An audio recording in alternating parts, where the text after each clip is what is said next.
Hello guys, since I'm not in class today, I figured I would go over some of the questions from your homework that I think you may have questions on. I picked some of the ones that I thought were a little bit tricky and I'm going to explain them. Let's look at number 3 first.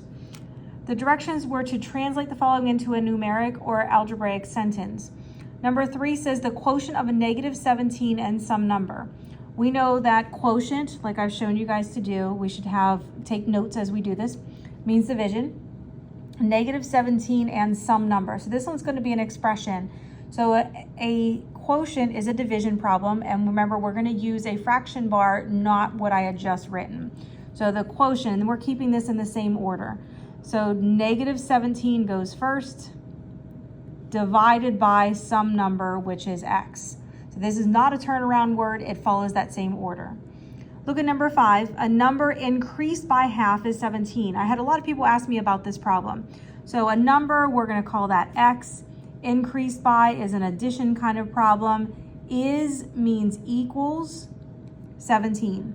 So a number increased by the number half is 17.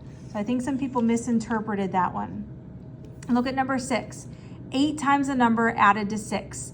So times is multiplying, added means plus, and then of course 6. So 8 times a number added to 6.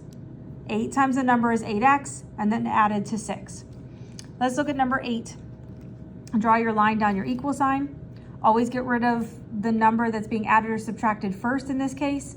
So we're getting rid of the 13 first. We're going to subtract 13 on both sides. When I do that, I'm going to bring down the x divided by 5. 13 minus 13 is 0. Bring down your equal sign. 11 minus 13 gives me negative 2. I next need to get rid of my 5. Since 5 is being divided, I'm going to multiply both sides by 5. The 5's cancel and I have x left. Negative 2 times 5 is negative 10. Number 10, this one is a little bit different. If you compare number 8, 10, and 12, there are a little bit different. So number 10, remember I showed you guys in class that negative 1 is the denominator of both of those numerator numbers. So because of that, I need to get rid of that first. So to do that, I'm going to multiply both sides by negative 1 to make that negative 1 go away. When that negative 1 goes away, I have x plus 6 left on the left side. 4 times negative 1 gives me negative 4 on the right. Again, I'm multiplying by negative 1 on both sides. The next thing I'm going to do is subtract 6 on both sides to get rid of the 6. 6 minus 6 gives me 0. Bring down the x. Negative 4 minus 6 gives me negative 10.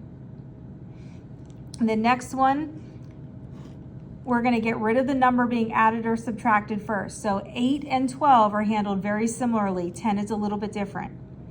So I'm going to get rid of that 10 by subtracting 10 on both sides. When I do that, I'm going to bring down the 2/5 x. 10 minus 10 is 0. Bring down the equals.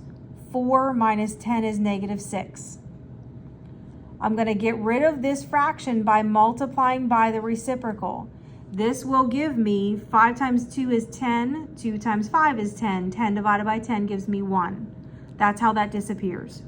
I'm going to multiply by 5 halves also on the right-hand side. I'm going to bring my x down because this all cancels out. On the right, negative 6 times 5 is negative 30. Negative 30 divided by 2 is negative 15. Let me do one of the word problems for you at the bottom here. It says, Party City will rent a bouncy balloon for your party for $10 an hour. What's the number of hours you can rent if you have $200 to spend on this attraction? So $10 per hour is important. That means $10 plus $10 plus $10 according to how many hours you have. What is the number of hours you can rent? That's what we don't know that we're going to call X. So it's $10 per hour multiplied by the number of hours that you're renting, and you have $200 to spend. So 10 times the number of hours gives you a total of 200. So to solve this, we're going to divide both sides by 10. The 10s cancel, bring down our x, and that gives me 20. So remember what I asked you to do is not to stop here. The question says, how many hours can you rent it? So the answer is 20 hours. That's my answer.